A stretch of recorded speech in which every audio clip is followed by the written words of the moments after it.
বড় সন্ত্রাসী হামলার আশঙ্কা, সীমান্তে সতর্ক বিজিবি। ইসকন নেতা চিন্ময় কৃষ্ণ দাসের গ্রেপ্তারকে কেন্দ্র করে চলমান সাংঘর্ষিক পরিস্থিতি আরও খারাপ হওয়ার আশঙ্কা করা হচ্ছে। এতে রাজধানী সহ সারা দেশে গোয়েন্দা নজরদারির পাশাপাশি বাড়তি নিরাপত্তা ব্যবস্থা নেওয়া হয়েছে। এদিকে সীমান্তে যে কোনো ধরনের অনাকাঙ্ক্ষিত পরিস্থিতি কিংবা অপতৎপরতা রোধে সম্পূর্ণ প্রস্তুত থাকার কথা জানিয়েছে বর্ডার গার্ড বাংলাদেশ বিজিবি। এই পরিস্থিতিতে যুক্তরাজ্য ভ্রমণ সতর্কতা হালনাগাদ করে বাংলাদেশে 3 পার্বত্য জেলা ভ্রমণে এদেশে তাদের নাগরিকদের সতর্ক থাকতে বলেছে। গোয়েন্দা সূত্রে এ খবর জানা গেছে। আইন শৃঙ্খলা রক্ষাকারী বাহিনীর সূত্রগুলো বলছে, ক্রমেই সামাজিক অস্থিরতা বাড়ছে। পরিস্থিতি আরও অবনতি ঘটাতে সন্ত্রাসী হামলা চালিয়ে হত্যার মতো ঘটনাও ঘটতে পারে। চোরাগোপ্তা হামলার আশঙ্কাও রয়েছে। ব্যবহৃত হতে পারে থানা থেকে লুট হওয়া অস্ত্রসহ সন্ত্রাসীদের কাছে থাকা অবৈধ অস্ত্র। সেই সঙ্গে বোমা হামলার আশঙ্কাও রয়েছে। এ অবস্থায় সার্বিক পরিস্থিতি নিয়ন্ত্রণের পাশাপাশি আইন শৃঙ্খলা পরিস্থিতি স্বাভাবিক রাখতে দেশে বিশেষ নিরাপত্তা ব্যবস্থা জোরদার করা হয়েছে। গোয়েন্দা সূত্র বলেছে, বড় ধরনের সন্ত্রাসী হামলার বিষয় মাথায় রেখে ঢাকা সহ সারা দেশে পুলিশের পাশাপাশি র্যাব ও গোয়েন্দা সংস্থার সদস্যরা নজরদারি বাড়িয়েছেন।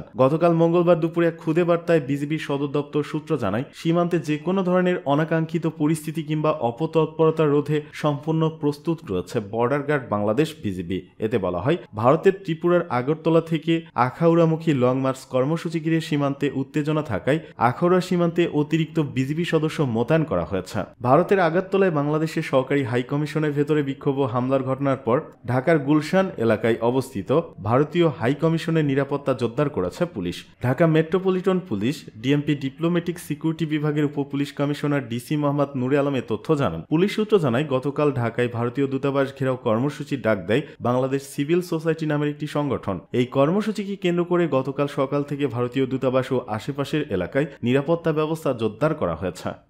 ভারত সবসময় আওয়ামী লীগের চোখে বাংলাদেশকে দেখে, মন্তব্য হাসনাত আবদুল্লার। 15 বছর বেশি সময় ধরে বাংলাদেশকে নিয়ন্ত্রণের জন্য ভারত আওয়ামী লীগকে অস্ত্র হিসেবে ব্যবহার করেছে বলে অভিযোগ করেছেন বৈষম্য বিরোধী ছাত্র আন্দোলনের আহ্বায়ক হাসনাত আবদুল্লাহ। মঙ্গলবার সন্ধ্যায় রাষ্ট্রীয় অতিথি ভবন যমুনায় প্রধান উপদেষ্টা ডক্টর মোহাম্মদ ইউনূসের সঙ্গে বৈঠক শেষে সাংবাদিকদের সামনে কথা বলেন তিনি বলেছেন, ভারত সবসময় আওয়ামী লীগের চোখ দিয়ে বাংলাদেশকে দেখেছে। দুই দেশের মতো সম্পর্ক জনগণের সঙ্গে জনগণের নয় বা রাষ্ট্রের সঙ্গে রাষ্ট্রের নয়, বরং ভারতের সঙ্গে আওয়ামী লীগের সম্পর্ক হিসেবে প্রতিষ্ঠিত। হাসনাত আবদুল্লাহ বলেন, আমরা বলতে চাই, ভারতের জনগণের সঙ্গে আমাদের জনগণের বিমাতা সুলভ সম্পর্ক নেই, বরং ভারতের সরকার 1.5 যুগের বেশি সময় ধরে বাংলাদেশকে নিয়ন্ত্রণ করার জন্য আওয়ামী লীগকে অস্ত্র হিসেবে ব্যবহার করেছে। আমাদের অস্বস্তি সেই জায়গায়। তিনি বলেন, সাম্প্রদায়িক কিছু উত্তেজনা সৃষ্টি হয়েছে সব জায়গায়। ভারতের আগরতলায় বাংলাদেশের উপ হাই কমিশনে হামলা হয়েছে। সাম্প্রদায়িক ইস্যুতে বিশ্ব গণমাধ্যমে দেখানো হচ্ছে বাংলাদেশের সংখ্যালঘুরা অনিরাপদে রয়েছে। দ্রব্যমূল্যের ঊর্ধ্বগতি, সংস্কার কমিশন সহ বিভিন্ন ইস্যুতে প্রধান উপদেষ্টার সঙ্গে আমাদের কথা হয়েছে। আমরা মাঠের বর্তমান পরিস্থিতি তাকে জানানোর চেষ্টা করেছি।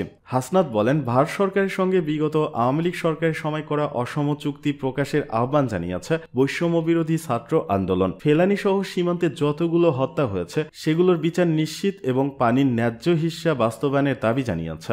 একই সঙ্গে বাণিজ্যিক সম্পর্ক যাতে ন্যায্যতার ভিত্তিতে হয় এবং তাতে মর্যাদা থাকে, এমন কথা বলেছেন বৈষম্য বিরোধী ছাত্র আন্দোলন। তিনি বলেন, সিন্ডিকেটের কারণে দ্রব্যমূল্যের ঊর্ধ্বগতির কারণে মানুষের স্বাভাবিক জীবন ব্যাহত হচ্ছে। মানুষ মনে করে দ্রব্যমূল্যের লাগাম টানা উচিত। সেই কথাটি প্রধান উপদেষ্টাকে জানিয়েছি। ভারত সরকারের প্রতি আহ্বান জানিয়ে হাসনাত বলেন, ভারতের সঙ্গে সঙ্গে সম্পর্কটি যেন জনগণের সঙ্গে জনগণের, রাষ্ট্রের সঙ্গে রাষ্ট্রের হয়। বাংলাদেশের সার্বভৌমত্ব ও অখণ্ডতার প্রশ্নে বাংলাদেশে হিন্দু, বৌদ্ধ, খ্রিস্টান ও মুসলমানরা একসঙ্গে লড়াই করব।